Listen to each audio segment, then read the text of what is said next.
Depression and Propaganda, the Second Popular Challenge, Chapter 2 of Managing Public Opinion by Alex Carey. Throughout the 1920s, American business had no more problems with democracy or trade unions. However, the onset of the Great Depression changed that circumstance dramatically. With tens of millions jobless and hungry, business was initially stunned by the intensity of public hostility. For the first time, American business's ideological hegemony over American society was temporarily broken.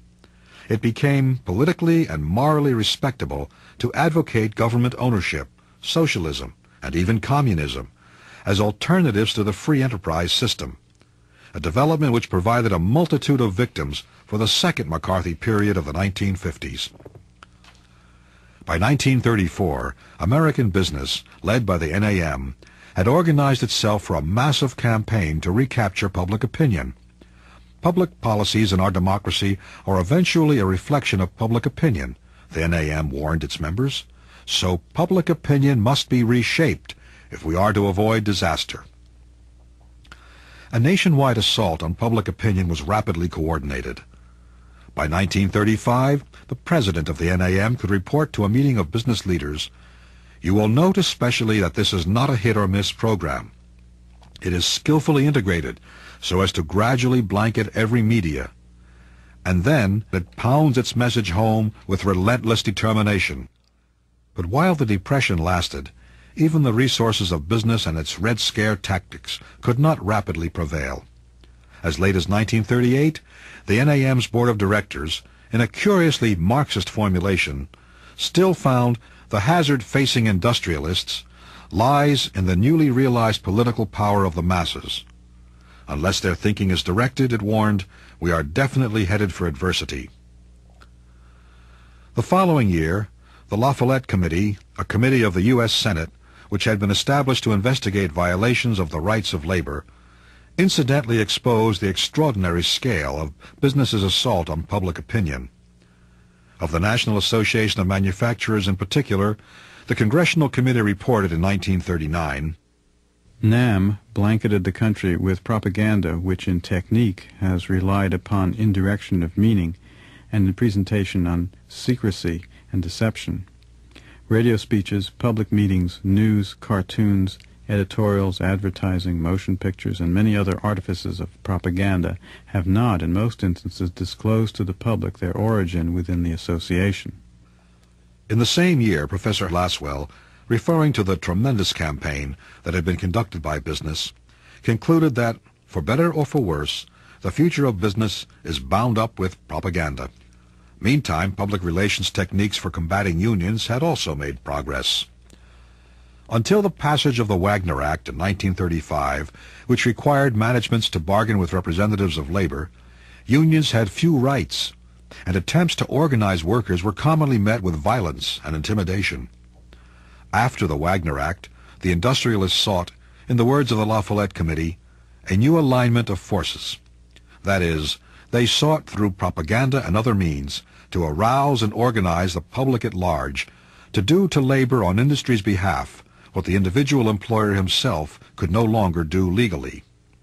This tactic, it was reported at the time, envisages a public opinion aroused to the point where it will tolerate the often outrageous use of force by police or vigilantes to break a strike.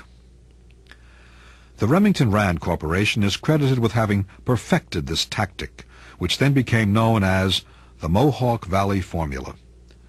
The NAM distributed details of the formula to all members in a special release in July 1936. In essence, the formula consists in employer mobilization of the public in a labor dispute. Some excerpts from an account of its use will indicate its more significant features. These features foreshadow the general subordination of industrial relations to public relations that developed in the decades after World War II. The dispute was between the CIO and the Bethlehem plant at Johnstown, Pennsylvania, which refused to recognize the steel union. Bethlehem Steel was aided in the dispute by the national publicity of the Iron and Steel Institute and the National Association of Manufacturers. Radio programs, outdoor advertising, news services, films, and speakers bureaus deluged the country with anti-CIO propaganda. A full-page advertisement in 375 papers at the outset of the CIO Steel campaign had cost as much as $314,000. Wake Up America. The American Economic Foundation presents the 90th broadcast of the Wake Up America Radio Forum, the court of open argument where the problems of the nation are analyzed and the voice of the people may be heard. This discussion will center around the future of free competitive enterprise in America. The speakers are the Honorable T.V. Smith, former Congressman at large, lecturer and educator in the field of philosophy, and Dr. Alfred P. Hockey. During the strike, a National Citizens Committee, which purported to be a spontaneous expression of community sentiment, was launched by local businessmen. This artificially created Citizens Committee engaged in an advertising agency and a public relations council. More than $62,000 in donations was collected. The committee twice broadcast its messages over a national network. 2 full-page advertisements appeared in 30 newspapers in 13 states at a cost of $64,000. After the strike was broken, a labor bulletin of the NAM epitomized the rationale of the Mohawk Valley formula.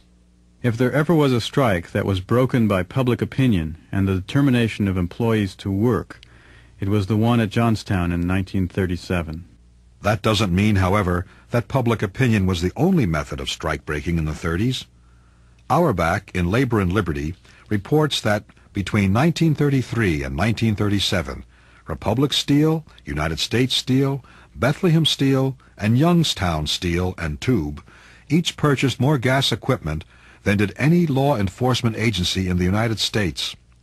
Republic, with 52,000 employees, purchased more than 10 times as many gas guns and more than 26 times as many gas shells and projectiles as did the Chicago Police Department, which was responsible for the safety of 3.3 million persons.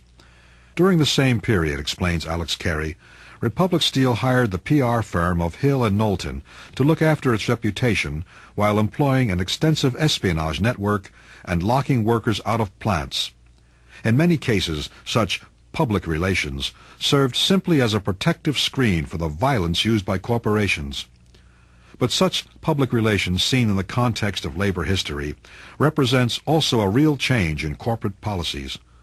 Strikes are no longer broken or violently suppressed, testifies an executive before the La Follette Committee. The new way to win or combat a strike is by organizing community sentiment. This is the beginning of a new era. After World War II, the emphasis has shifted almost entirely to public relations. Before World War II, business had campaigned against the Roosevelt administration and accused it of carrying the country towards communism or even fascism. During the war, business had to curb its campaign. However, in the last year of the war, American business, and the NAM in particular, geared up as it had after World War I to beat back both government intervention and the growing power of unions.